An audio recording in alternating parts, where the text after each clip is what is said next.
أعوذ بالله من الشيطان اللعين الرجيم. بسم الله الرحمن الرحيم. الحمد لله رب العالمين والصلاة والسلام على أشرف الأنبياء والمرسلين حبیب قلوبنا وطبیب نفوسنا وشفیع ذنوبنا بالقاسم محمد الطیبین الطاہرین المعصومین المظلومین ولعنت اللہ علی اعدائہم اجمعین من یومنا ھذا الی یوم الدین. اما بعد فقد قال اللہ تبارک و تعالی فی کتابہ المبین وہو اصدق الصادقین. بسم اللہ الرحمن الرحیم. ان الدین عند اللہ الاسلام.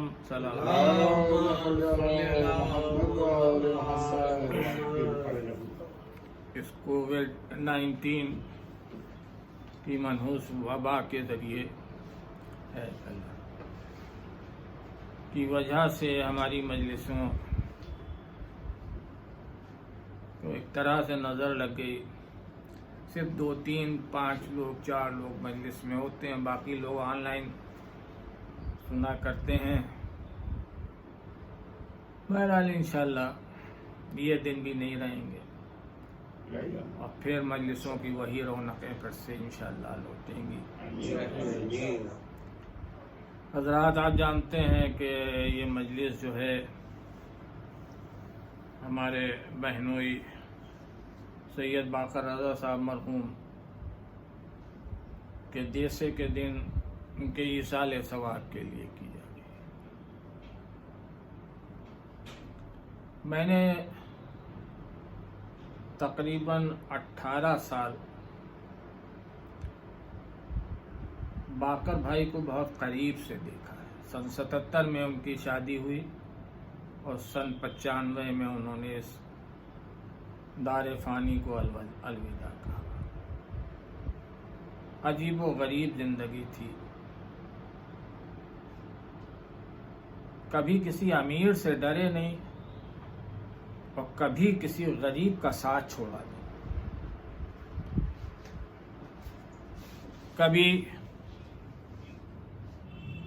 وہ غریبوں کی تو وہ کس طرح سے مدد کرتے تھے. بہرحال اب اس کو کیا بیان کیا جائے، چھپ چھپ کر کیا. ہر وقت ہنسنا بولنا، تصویر آنکھوں میں گھومتی ہے. بہرحال آئے کریمہ کو میں نے اپنا سرنامہ کلام قرار دیا ہے اور آپ جانتے ہیں کہ یہ جو آئے تھے ان الدین عند اللہ الاسلام، اس پر عام طور پر عشرے پڑھے جاتے ہیں اور یہ ہر مجلس میں الگ الگ پہلوؤں پر ذرا دروازہ بیٹے بند کر ہر پہلو پر اسلام کی روشنی ڈالی جاتی ہے اور عشرہ عام طور پر میں بھی اس پہ کئی عشرے پڑھ چکا ہوں. اب یہ بہرحال ایک مجلس ہے تو اب اس مجلس میں ظاہر ہے کہ مختصراً کسی ایک پہلو کی طرف روشنی ڈالی جا سکتی ہے.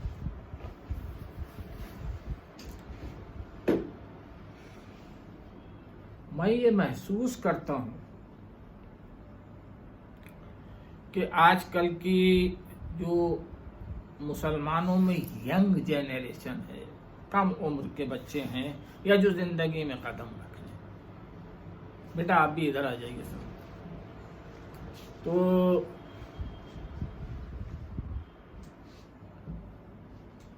پتہ نہیں کیوں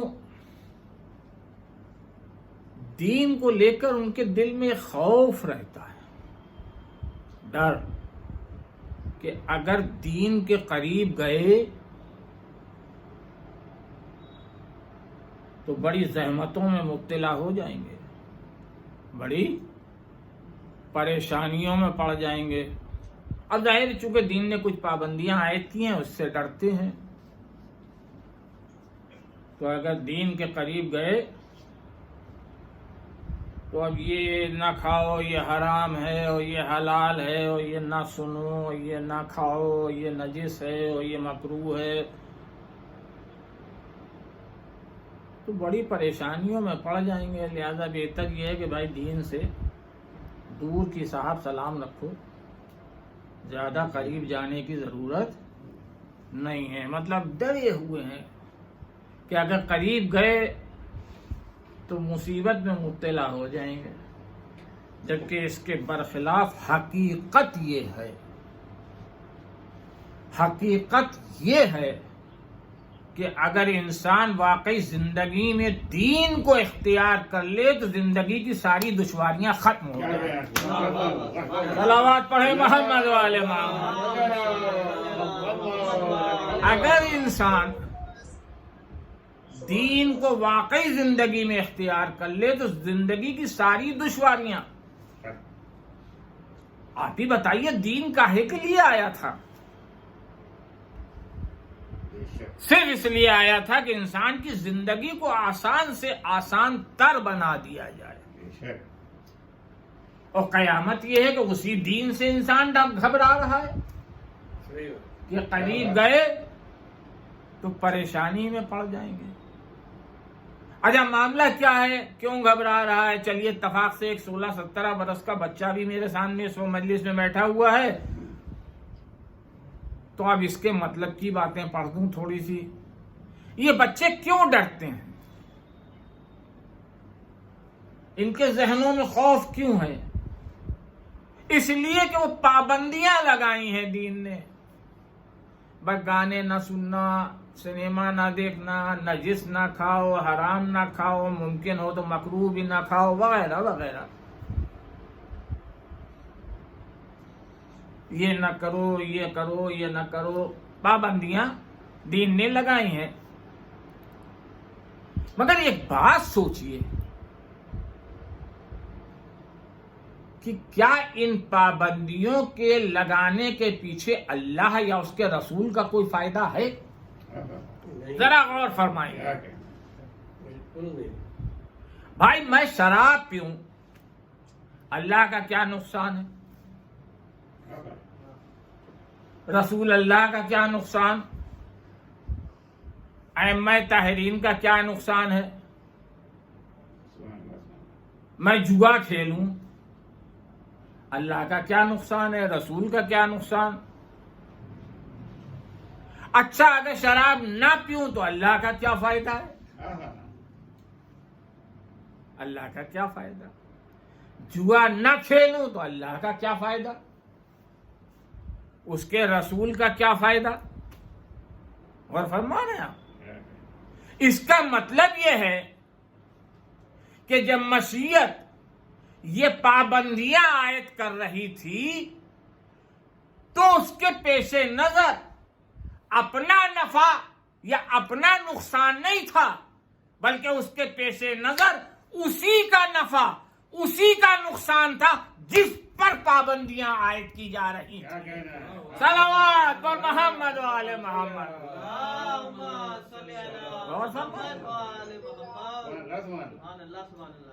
اسی کا فائدہ اسی کا نقصان پیش نظر تھا جس پر پابندیاں۔ کیوں؟ اس کی وجہ کیا ہے؟ وجہ یہ ہے کہ اللہ نے جتنی مخلوق خلق کی ہے،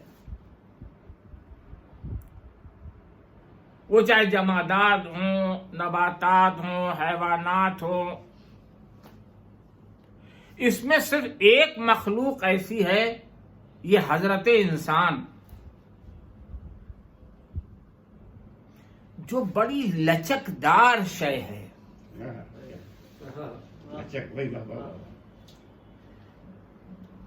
یہ گھٹ بھی سکتی ہے، بڑھ بھی سکتی ہے۔ یہ جب گھٹنے کی طرف انسان مائل ہوتا ہے نا تو خونخوار درندوں سے بدتر ہو جاتا ہے۔ لیکن اگر یہی انسان بڑھنے کی طرف مائل ہو تو ملائکہ حیرت میں نظر آتے ہیں۔ صلوات بر محمد وعلی محمد۔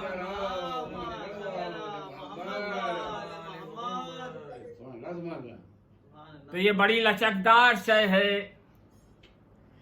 یہ جب گھٹتا ہے تو خونخوار درندوں سے بدتر ہو جاتا ہے۔ تو یہ پابندیاں اس لیے دین نے عائد کی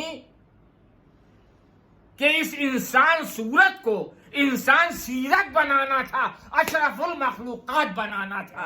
صلوات بر محمد وعلی محمد۔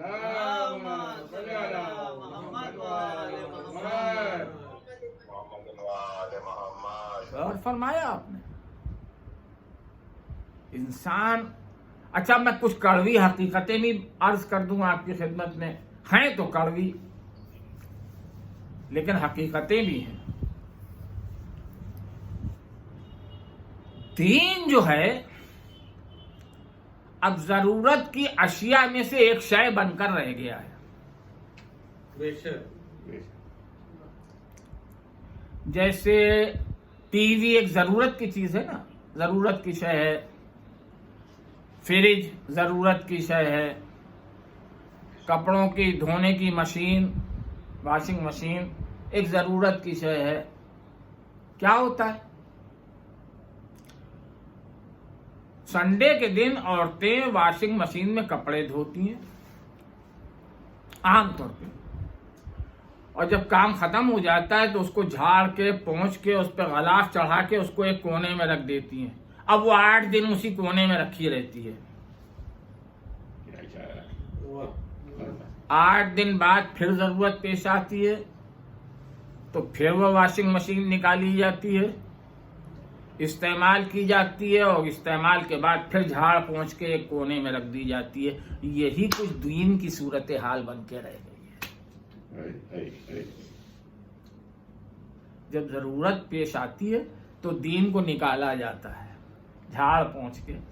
ان کا بھیا پیدا ہوئے ہیں، منا پیدا ہوا ہے، اس کا نام وام رکھنا ہے قرآن سے، تو اب قرآن کی ضرورت ہے، اب دین کی ضرورت ہے۔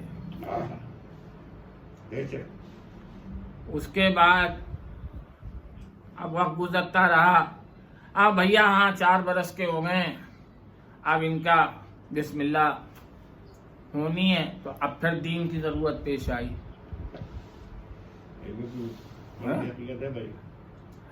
غور فرما رہے ہیں آپ؟ اس کے بعد بھیا جوان ہو گئے، اب نکاح پڑھنا ہے ان کا، پھر دین کی ضرورت پیش آئی۔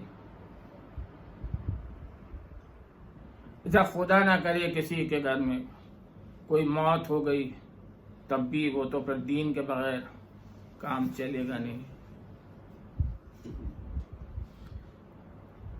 اور باقی میں سب کی بات نہیں کر رہا ہوں، ایسا نہیں، بڑے بڑے دیندار بھی ہیں، دیندار لوگ بھی ہیں، سب نہیں ہیں، لیکن ایسے بھی ہیں کہ جن کو بس جب ضرورت پڑتی ہے تب دین کا استعمال کرتے ہیں، اور اس کے بعد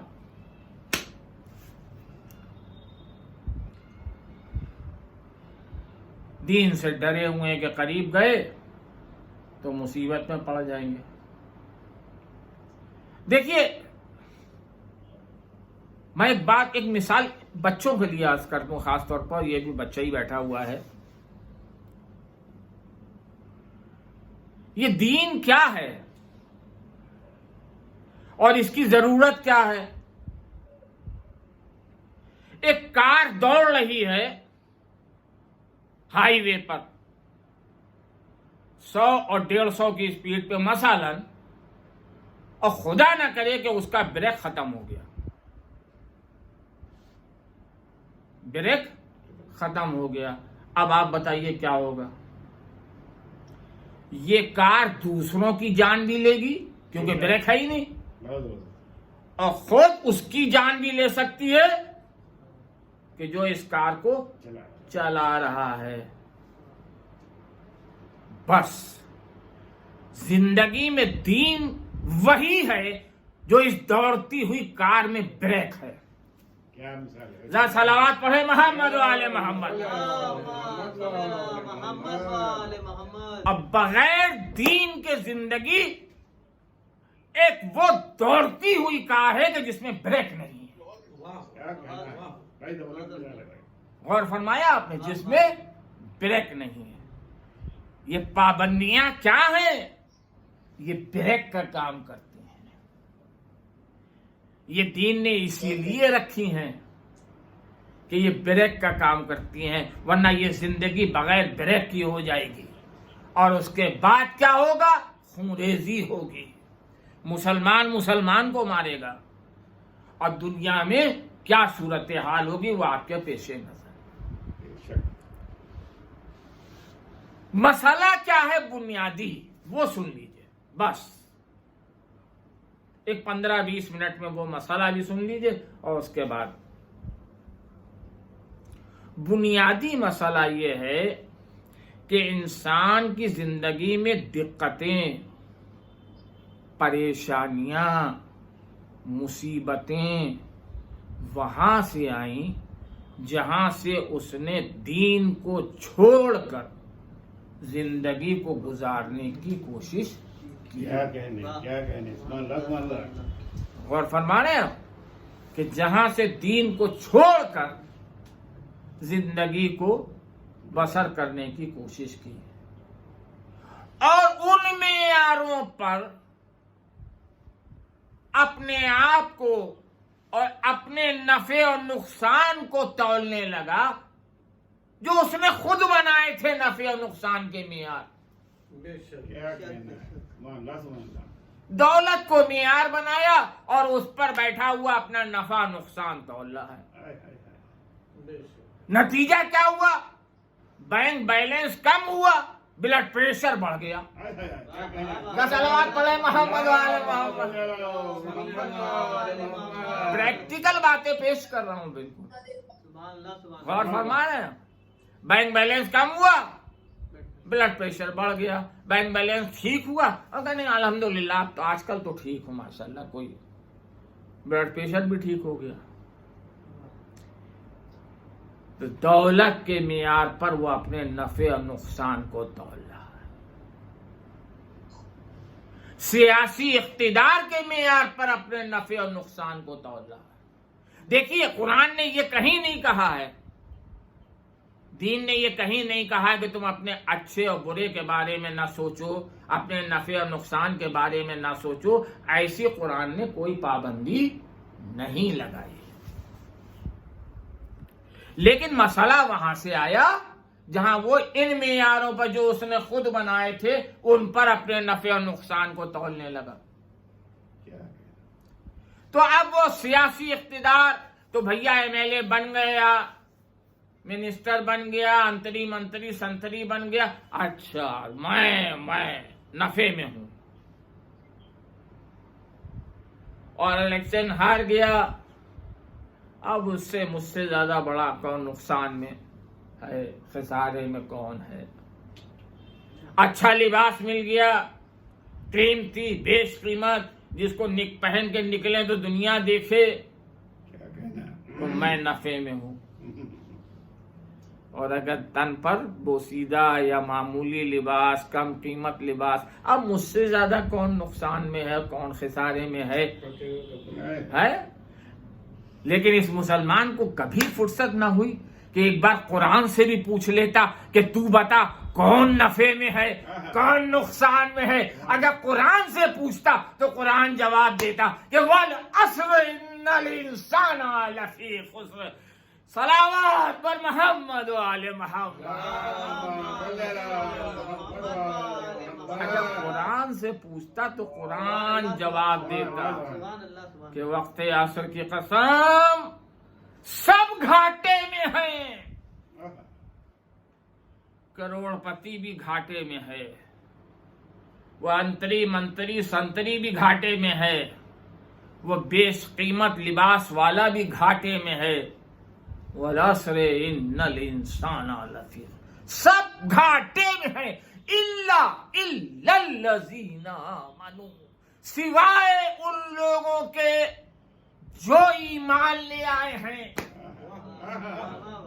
یعنی قرآن نے کہا، واضح کر دیا کہ یہ مت دیکھنا کہ دامن میں دولت دنیا ہے کہ نہیں ہے، یہ دیکھنا کہ دامن میں دولت ایمان ہے کہ نہیں ہے. صلوات بر محمد و آل محمد. الا الذین آمنوا، سوائے ان کے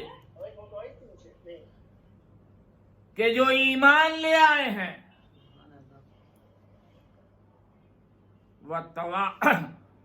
الا الذین آمنوا وعملوا الصالحات، اور عمل صالح کرتے ہیں، نیکوکار ہیں، اچھا عمل کرتے ہیں.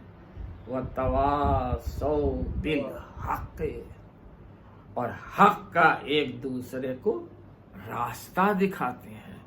وتواصوا بالصبر، اور ایک دوسرے کو صبر کی وصیت کیا کرتے ہیں. بس یہ ہے کہ جو نقصان سے بچے ہوئے ہیں، جو گھاٹے سے بچے ہوئے ہیں. باقی والعصر ان الانسان لفی خسر، باقی ہر شخص وقت عصر کی قسم گھاٹے میں ہے.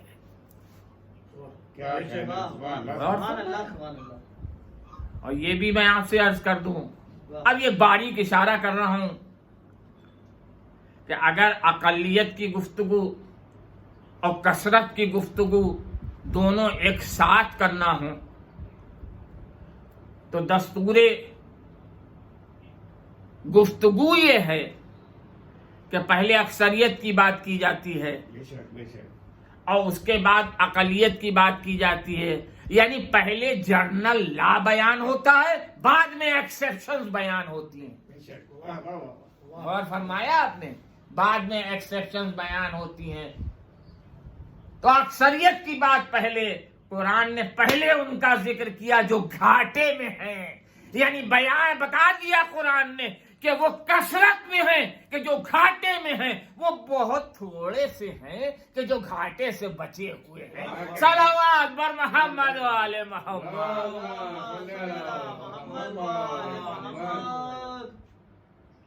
کوئی اس لیے جی رہا ہے کہ دولت اکٹھا کر لوں، بس اسی لیے جی رہا ہے. کوئی اس لیے جی رہا ہے کہ اچھے کھانے کھا لوں، کوئی اس لیے جی رہا ہے کہ بہترین لباس پہن لوں. کسی کا مقصد حیات یہ ہے کہ منتری انتری سنتری بن جاؤں، کیا ہوتے ہیں، منسٹر بن جاؤں. جبکہ قرآن نے بالکل واضح کر دیا تھا کہ تمہیں ہم نے اس لیے نہیں بھیجا ہے کہ تم منسٹر بن جاؤ. تمہاری خلقت کی وجہ یہ نہیں ہے تو کہ تم کروڑ پتی بن جاؤ. تم بہترین لباس پہن لو. وما خلقت الجن والانس الا لیعبدون، ہم نے اجنہ کو اور انسانوں کو پیدا ہی نہیں کیا سوائے اس کے کہ وہ ہماری عبادت کرے. صلوات پر محمد و آل محمد.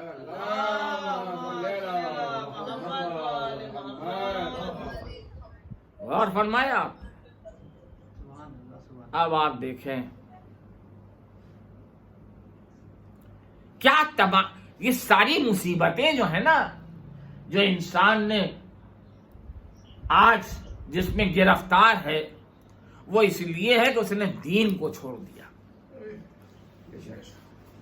اور زندگی کو دین کے بغیر گزارنا شروع کیا. سمجھ رہے ہیں آپ؟ قرآن کہتا رہا کہ وَتُعِزُّ مَن تَشَاءُ وَتُذِلُّ مَن تَشَاءُ. کیا کہنا، کیا اشارہ ہے بھائی. بابا توجہ سے سنیں گے میری بات. وہ چاہے 3 لوگ ہوں یا 5 لوگ ہوں سامنے. ارے مجلس میں وہ مجمع بھی ہوتا ہے جو ہم دیکھ ہی نہیں سکتے.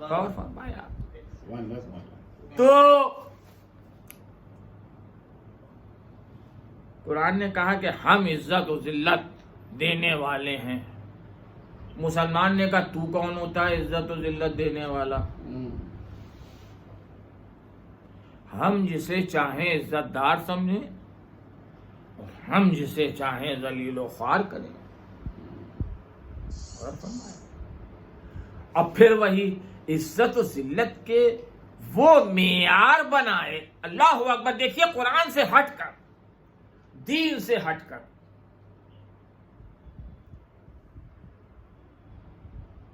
اور انہی معیاروں کو افضلیت کا معیار بنایا. گھر بڑا ہوگا، شاندار ہوگا، میں سب سے افضل کہلاؤں گا. میرا لباس سب سے قیمتی ہوگا تو محفل میں میں سب سے افضل کہلاؤں گا.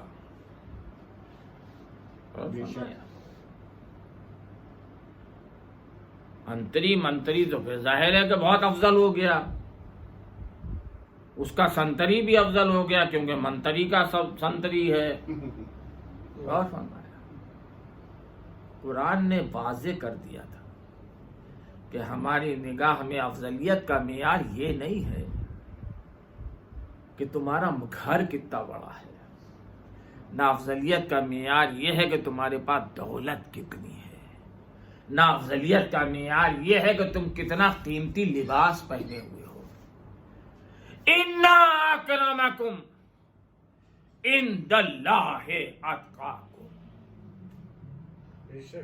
دیکھو تم میں سب سے زیادہ افضل بس وہ ہے عند اللہ اتقاکم کہ جو اپنے دامن میں تقوی الہی رکھتا ہے اور پرہیزگاری رکھتا ہے. صلوات پر محمد و آل محمد.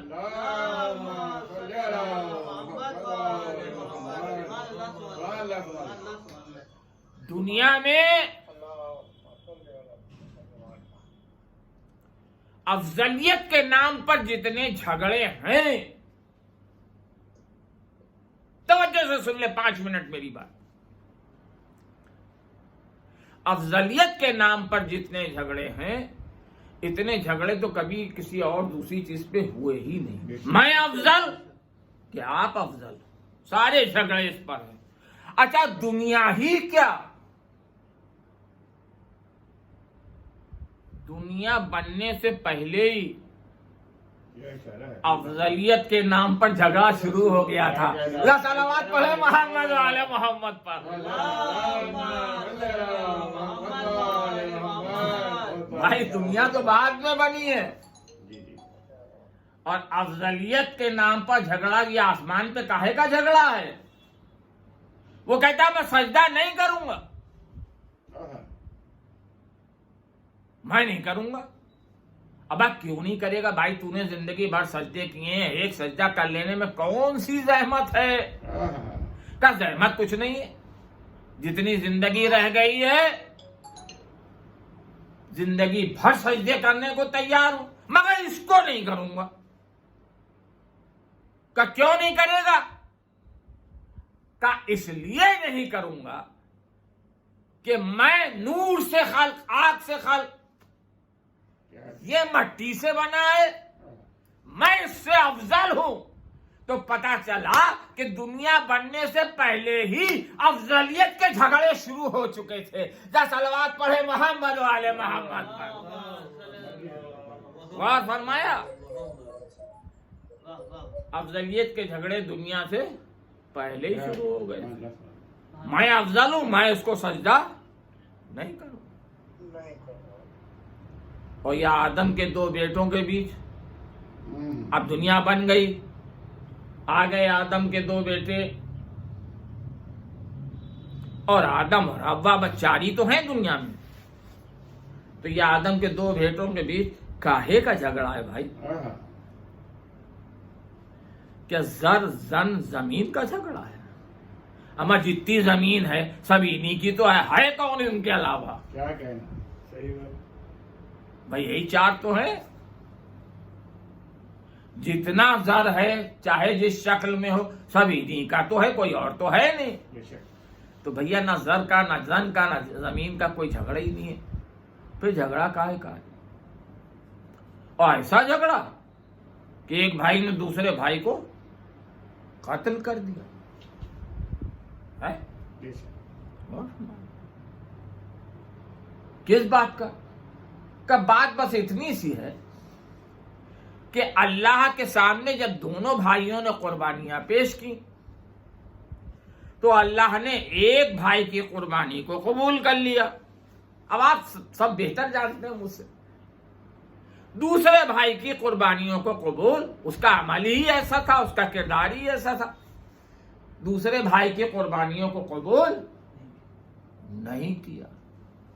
بس وہیں سے اس کے دل میں گانٹھ پڑ گئی کہ اچھا باپ بھی اس کو افضل سمجھتا ہے، اللہ بھی اسے مجھ سے افضل سمجھتا ہے. کیا کہنا. غور فرمایا آپ نے؟ لہذا بھائی نے بھائی کو قتل کر دیا. ہاں. بھائی کس کو قتل کیا؟ نبی کے بیٹے کو. توجہ سے سنیں میری بات. ہاں. کس نے قتل کیا؟ نبی کے بیٹے نے، ہاں. جو صلب نبی سے تھا اس نے قتل کیا.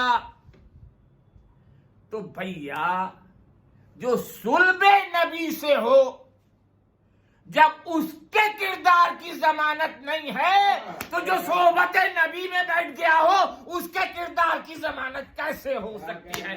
صلوات پڑھے محمد و آل محمد.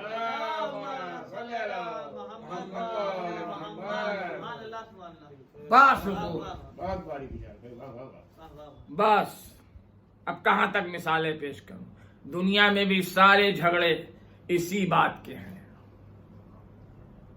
کہ کیسے میں سب سے افضل ہو جاؤں، ایسا مکان ہو کہ سب سے افضل. لیکن آپ ذرا غور تو فرمائیں، کبھی میں نے کہا نہیں کہ انسان نے دین کو بالکل چھوڑ دیا. کوئی ایک آیت دکھائیے، کہیں کوئی ایک جگہ دکھائیے کہ جہاں قرآن نے دولت کو عزت کی نگاہ سے دیکھا. کوئی ایک جگہ. ہاں ایسے بہت سے سورے ہیں، میں دکھا سکتا ہوں آپ کو کہ جہاں ذخیرہ اندوزی کے خلاف جو سورے نازل ہوئے ہیں تو دولت کو کہیں عزت کی نگاہ سے، اس دولت کو عزت کی نگاہ سے قرآن نے کبھی نہیں دیکھا کہ جو اپنا سکہ جمانے کے لیے اپنے اوپر صرف ہو جائے. ہاں اس دولت کو ضرور قرآن نے عزت بخشی کہ جو فی سبیل اللہ دوسروں کے اوپر خرچ ہو جائے. صلوات پڑھے محمد و آل محمد. کوئی ایک آیت دکھائیے کہ جہاں قیمتی لباس، بیش قیمت اباؤں اور قباؤں کی تعریف کی ہو قرآن نے، اور ان کے شان میں کوئی آیت آئی ہو، سورہ آیا ہو کہ جو بہت قیمتی ابائیں اور قبائیں پہنتے تھے. نہیں. میں آپ کو دکھا سکتا ہوں کہ 75% سے زیادہ قرآن ان کی شان میں نازل ہوا کہ جن کی کپڑوں میں، جن کے لباس میں دنیا نے 70 جوڑ اور 72 پیبند دیکھے. کیا کہنا. صلوات بر محمد والے. اِنَّا اَكْرَمَكُمْ عِندَ اللَّهِ أَتْقَاكُمْ. دیکھو بس وہ صاحب فضیلت ہے جو صاحب تقوی ہے، جو خوف خدا رکھتا ہے، جو پرہیزگاری رکھتا ہے. میں ایک بات اکثر عرض کیا کرتا ہوں اور آج اس کو مجلسوں میں میں نے اکثر عرض کیا ہے، لیکن اس وقت دوہرا رہا ہوں، میرے موضوع کے تحت آ رہی ہے کہ اگر علی چاہتے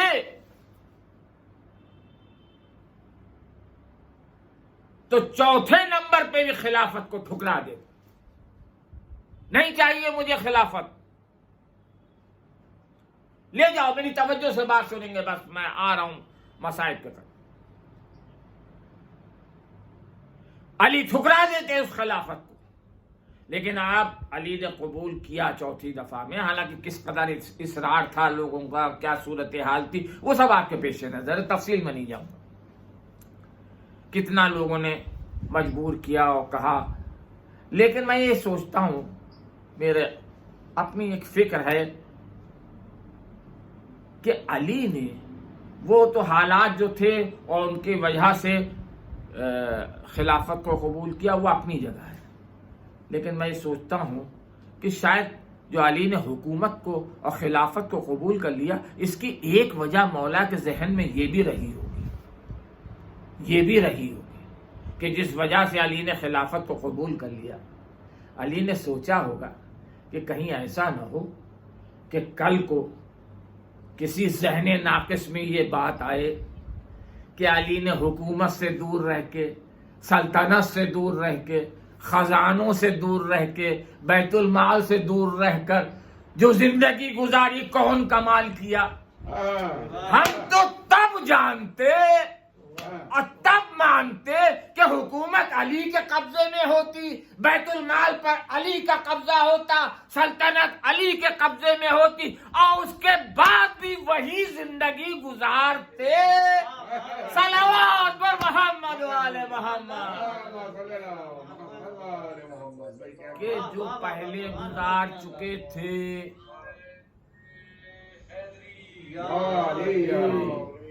یا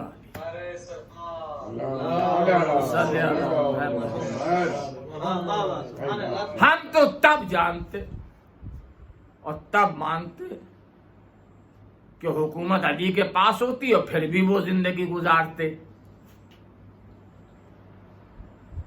بس حضور علی نے حکومت کو قبول کر لیا، اور اس کے بعد ایک شب بیٹھے ہوئے کچھ بیت المال کا حساب کتاب علی کر رہے تھے۔ سن لیں حضور، بیت المال کا حساب کتاب کر رہے تھے تو طلحہ و زبیر گورنری کی لالچ لیے ہوئے دل میں آئے علی کے پاس کہ چل کے بات کریں، شاید ہم کو گورنری مل جائے۔ تو جب آئے سلام کیا، علی بیت المال کا کچھ حساب کتاب کر رہے تھے، جواب سلام دیا، کہ طلحہ و زبیر کیسے آنا ہوا؟ کہ کچھ نہیں، بس ایک ذرا سی ذاتی گفتگو کرنا تھی آپ سے، بھائی اتنا جملہ سننا تھا کہ علی نے بیت المال کا چراغ بجھا دیا۔ بیت المال کا چراغ بجھا دیا۔ قمبر کھڑے تھے، کہے قمبر گھر جاؤ، میرا ذاتی چراغ اٹھا لاؤ۔ اللہ اکبر، ذاتی چراغ آیا تو ظاہر ہے کہ جیسے ہی بیت المال کا چراغ بجھایا علی نے، تو یہ ان کے دل میں جو وسوسے تھے وہ تو سب ٹھنڈے پڑ گئے، اور جب ذاتی چراغ آ گیا تو پوچھا کہ یہ مولا آپ نے یہ چراغ کیوں بجھا دیا؟ اور یہ ذاتی چراغ کا تم نے کہا نہیں کہ کچھ ذاتی گفتگو کرنے آئے ہو؟ تو ذاتی گفتگو بیت المال کے چراغ میں نہیں کی جا سکتی، اس لیے میں نے ذاتی چراغ بجھا لیا۔ غور فرمایا آپ نے؟ اب علی نے سمجھا دیا مورخ کو کہ دیکھو ہم اہل بیت ہیں، یہ حکومتیں ہمارے کردار پر اثر انداز نہیں ہوا کرتی۔ ہم کل بھی امام المتقین تھے، ہم آج بھی امام المتقین ہیں۔ صلوات بر محمد و آل محمد۔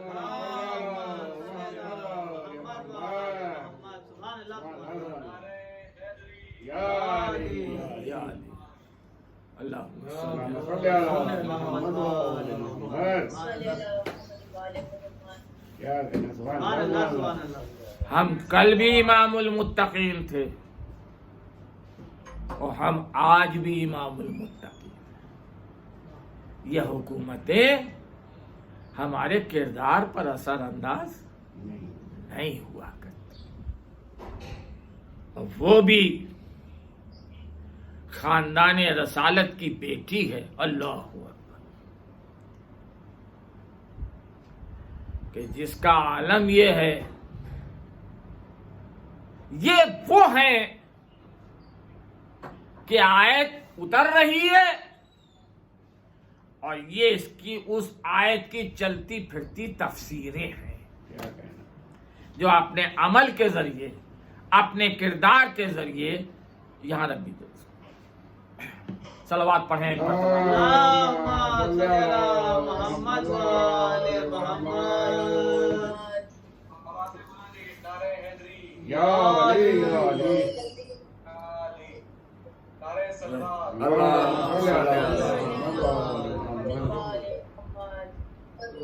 یہ جیتی جاگتی تفسیریں ہیں، ورنہ ظاہر ہے کہ میں کل بھی شاید کسی مجلس میں کل عرض کر رہا تھا کہ اگر کوئی ایسی خاتون ہو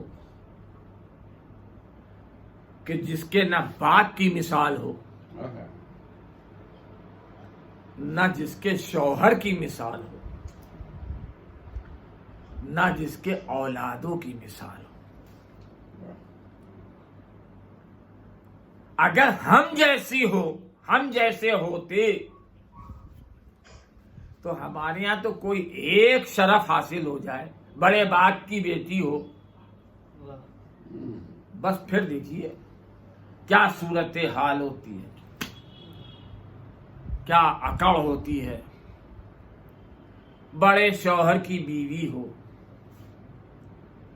تو پھر زمین پہ پیر نہیں پڑتے، بڑی اولادوں کی ماں ہو، کسی مرتبے پہ فائز ہو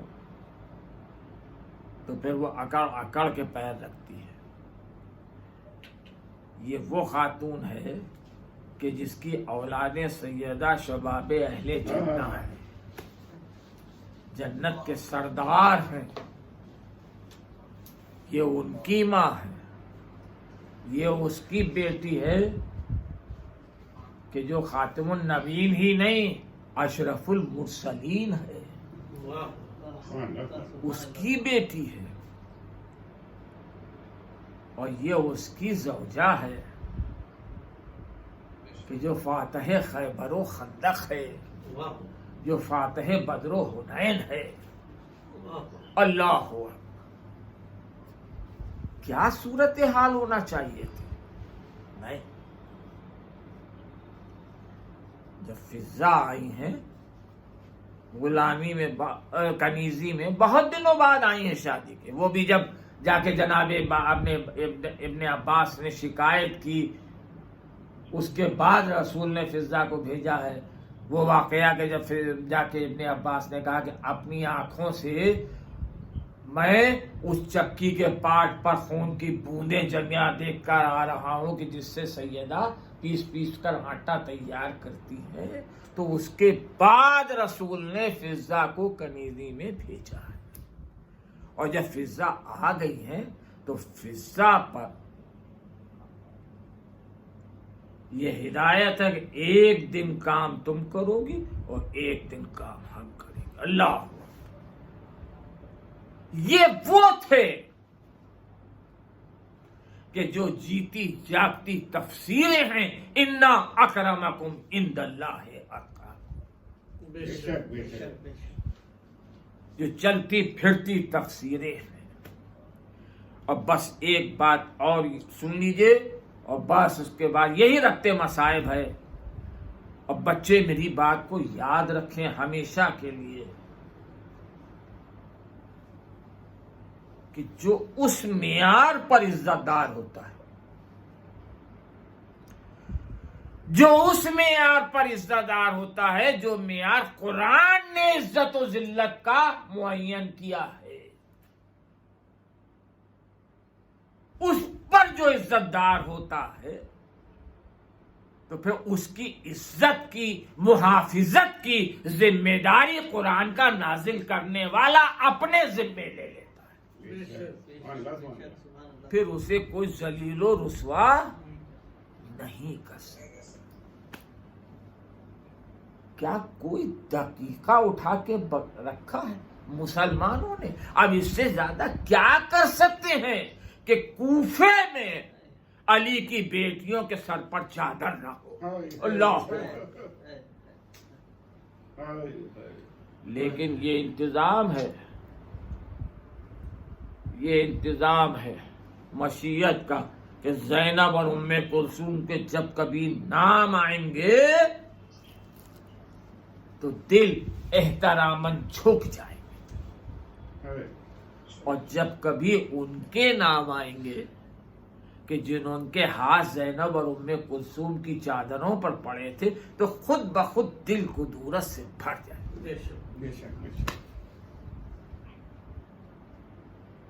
بس حضور ایک بات مصائب کی منزل میں سن لیجئے آپ، مختصر الفاظ. کربلا میں جتنی بھی مصیبتیں ڈھائی گئیں، جتنے بھی ظلم ڈھائے گئے،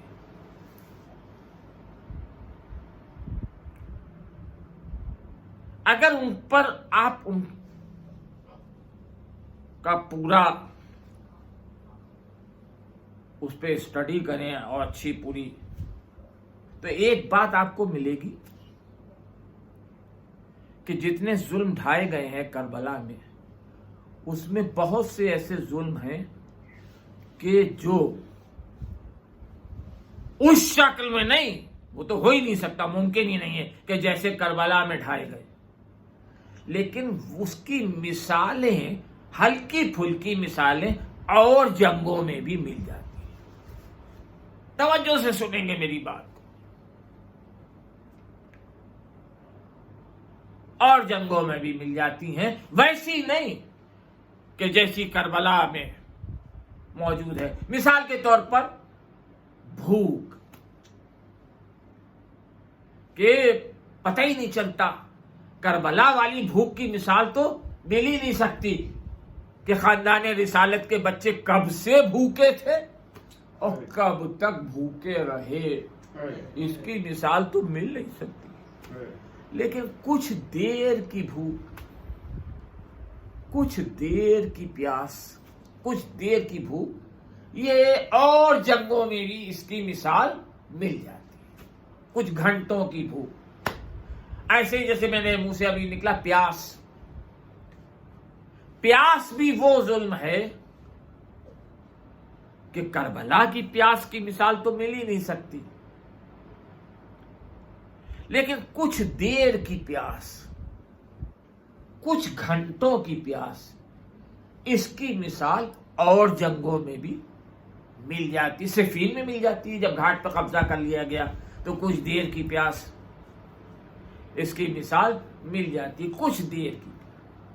خیر، اب میں اس کو کہاں تک بیان کروں گا، بس جو عرض کرنا چاہ رہا ہوں وہ سن لیجیے کہ اور وہ مظالم ہیں کہ جن کی مثالیں ہلکی پھلکی، ویسی نہیں جیسی کربلا میں، اور جنگوں میں بھی مل جاتی ہیں. لیکن ایک ظلم کربلا میں ایسا ڈھایا گیا کہ جس کی مثال نہ کبھی کربلا سے پہلے ملتی ہے اور نہ کبھی کربلا کے بعد ملتی ہے. نہ کبھی کربلا سے پہلے اور نہ کبھی کربلا کے بعد. اے حضور، عرب جاہل تھے، عرب بدو تھے، مگر ان جاہلوں میں، ان بدوؤں میں کچھ اصول ہوا کرتے جس کی وہ پابندی کرتے تھے. انہیں اصولوں میں سے ایک اصول یہ تھا ان کا کہ جب شام کو جنگ ختم ہو جاتی تھی تو طرفین کو، یعنی دونوں طرف والوں کو، اس بات کی اجازت ہوتی تھی کہ وہ اپنے لاشوں کو اٹھا کر لے جائے اور لے جا کر دفن کر دے. اس بات کی اجازت ہوتی تھی.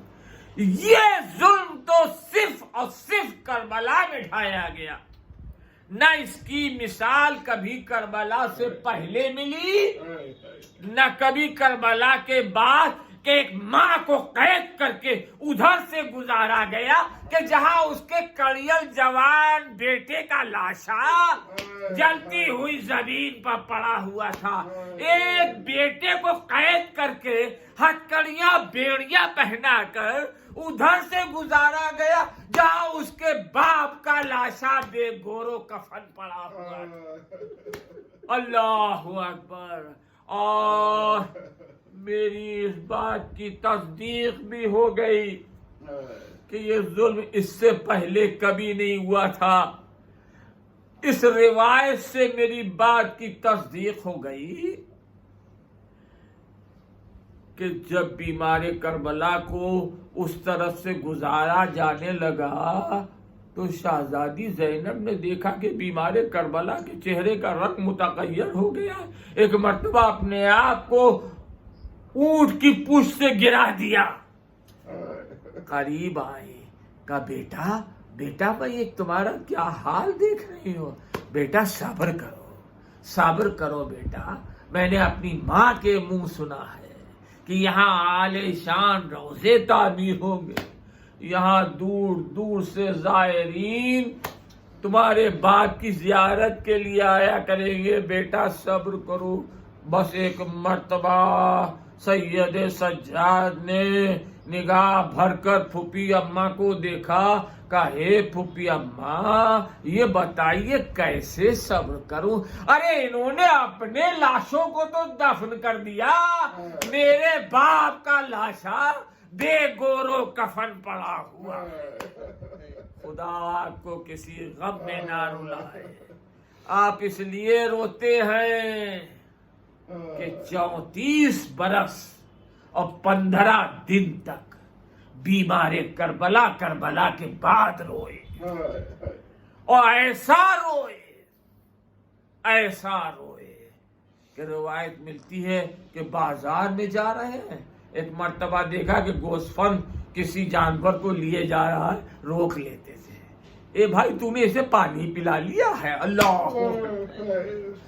اکبر، ارے تو نے اس کو پانی پلا لیا ہے؟ کہا آقا ہمارے یہاں دستور یہ ہے کہ جب تک پانی سے جانور منہ نہیں ہٹا لیتا اور جب تک کھانے سے جانور منہ نہیں ہٹا لیتا تب تک ہم اس کو ذبح نہیں کرتے۔ بس یہ سننا تھا۔ ایک مرتبہ کربلا کا رخ کیا کہ واللہ میرا باپ پیاسا مارا گیا، واللہ میرا باپ پیاسا مارا گیا۔ ارے عالم یہ تھا کہ کبھی کبھی چاہنے والے بے چین ہو جاتے تھے، آخری جملے اور مجلس تمام ہو گئے، بے چین ہو جاتے تھے۔ عالم یہ ہے کہ وضو کا پانی رکھا ہے اور وہ آنسوؤں سے ابل رہا ہے۔ اب جو چاہنے والے ہیں وہ بے چین ہو جاتے ہیں، بے چین، جن کے دل میں محبت تھی ان سے دیکھا نہیں جاتا تھا۔ ایک مرتبہ منہال کھڑے ہوئے، ہاتھ جوڑے، تسکین کی غرض سے بس اتنا کہا آقا بہت دن ہو گئے، یہ بتائیے کب تک روئیے گا؟ اللہ اکبر۔ بس آخری جملے مجلس تمام ہو گئی۔ اے آقا کب تک روئیے گا؟ بس یہ سننا تھا کہ منہال کو آنکھیں بھر کر دیکھا، کہا منہال ہمیں افسوس یہ ہے کہ ہمارے چاہنے والے بھی ہمارے ساتھ انصاف نہیں کرتے۔ اے منہال یوسف کے کتنے بیٹے تھے؟ کہا کہ 12 بیٹے تھے، 12 بیٹے تھے، یا تو جناب یعقوب کے 12 بیٹے تھے، تو کہیے بتاؤ ایک بیٹا آنکھوں سے اوجھل ہو گیا تھا تو اتنا روئے کہ آنکھیں سفید ہو گئی، سفید ہو گئی۔ مجھ سے پوچھتے ہو کہ کب تک روئیے گا، کب تک روئیے گا؟ ارے میری آنکھوں نے ایک دوپہر میں 18 بنی ہاشم کے جنازے دیکھے ہیں۔ گھبرا گئے منہال، گھبرا گئے منہال، کانپنے لگے اور سمجھ میں نہیں آتا کہ کیا کریں۔ اسی گھبراہٹ میں ایک جملہ اور نکل گیا منہ سے کہا آقا شہادت تو آپ کے گھر کی میراث ہے، بس یہ سننا تھا کہ تڑپ گئے بیمار کربلا کا منحال تم نے پھر انصاف نہ کیا۔ ہاں شہادت تو میرے گھر کی میراث ہے، مگر کیا یہ میرے گھر کی یہ بھی میراث ہے کہ کوفے کا بازار ہو، علی کی بیٹیاں ہو، بے مقنع و چادر اور منادی آواز دے رہا ہو کہ کوفے والوں آؤ اور آ کر دیکھو، ایسے قیدی نہ کبھی دیکھے ہیں اور نہ کبھی دیکھو گے۔ اللہ اللہ اللہ اللہ اللہم